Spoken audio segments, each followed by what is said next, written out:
About 10 years ago, I, 33 founded a small tech startup. I threw everything I had into it: time, money, health, sleepless nights. Days blurred into nights, nights into mornings. I coded, pitched, hustled. Slowly, painfully, the company began to grow. First came a dingy office, then the first real clients, then a small but loyal team. Every step forward was carved out of my own blood and sweat. I was proud. This was mine, my creation. Things stayed steady until my younger sister, Sarah, 29F, graduated from a prestigious business school. My parents had always favored her. Since childhood, she was the golden one, showered with praise, protected from mistakes. When she graduated, my parents began pressuring me. "She could help you," my father said one night at dinner. "Yes," my mother chimed in. "Imagine a real family business. Sarah has the education, the connections. She's the future." I hesitated, then shrugged. "Fine, let her try. But remember, I'm the one in charge." At first, it wasn't so bad. Sarah had energy, fresh ideas. Sometimes her input even worked. But it didn't take long for things to change. One afternoon, I discovered she had signed a contract without my approval. I stormed into her office with the papers in my hand. "Sarah, what the hell is this? You went ahead and signed this deal behind my back." She leaned back in her chair, perfectly calm. "You were busy. I knew it was the right move. And besides, the team supports me." I froze. "The team? That's my team." She smiled faintly. "Maybe it used to be, but people listen to those who give them a future." Her words hit me like a punch. And she was right. I could see it. Slowly, the people I had built this company with were being pulled into her orbit. Then came the dinner. A family dinner, supposedly normal. I came straight from work, exhausted, but at least expecting a quiet evening. Instead, my father cleared his throat. "We've been talking, and we think it's time for a change." I frowned. "What kind of change?" My mother touched his hand and smiled carefully. "We believe the company should transition leadership to Sarah." I put my fork down slowly. "You're joking."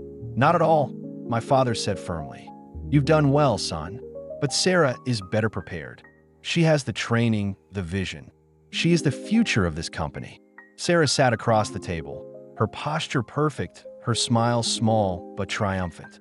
She already knew. This wasn't their idea, it was hers. "So what? You want me to step aside?" I asked, my voice low. "For the good of the business, yes," my father replied calmly. Something broke inside me.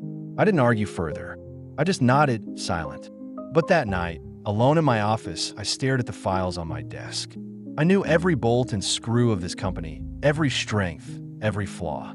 And I realized, if they wanted to steal my creation, they would inherit only a shell. The very next day, I began moving. Quietly, carefully, I reached out to key clients. "You know who built this company?" I told one partner. "Every step forward came from me. Things are about to change here. But if you want stability, if you want results, follow me." He didn't even hesitate. "I'm with you." Then came the team. Late at night, I gathered them in the conference room. "I know what's happening," I said. "They want me gone. But I'm not done. I'm starting a new company. I want you with me." "With me, you'll have honest rules, a real team, not politics and manipulation." "Who's coming?" Silence. Then one of my senior engineers spoke up. "If you go, we go." One by one, heads nodded. My plan was set. Meanwhile, Sarah and my parents celebrated their transition. They spoke of a bright future, new horizons. They believed they had already won. And then came my move. I walked into the office one morning, called everyone together. Sarah stood there glowing, my parents behind her like proud sponsors. I looked them all in the eye. "I have an announcement," I said. "I resign. I'm leaving to build a new company. And I'm taking with me everything that matters. The best people, the best clients, the best deals." Sarah's smile froze. "You can't do this," she snapped. "I already have," I replied. My mother's face crumpled. My father's jaw tightened. They were furious, but powerless. The groundwork had been laid. The new company exploded with growth. Every day brought new deals, new victories. My people worked with fire in their eyes because they trusted me, not empty promises.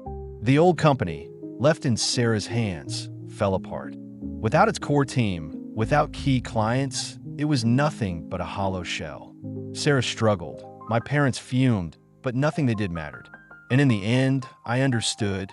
Their betrayal was my liberation. They tried to steal everything I had built, but they ended up with nothing. And me? I walked away stronger than ever.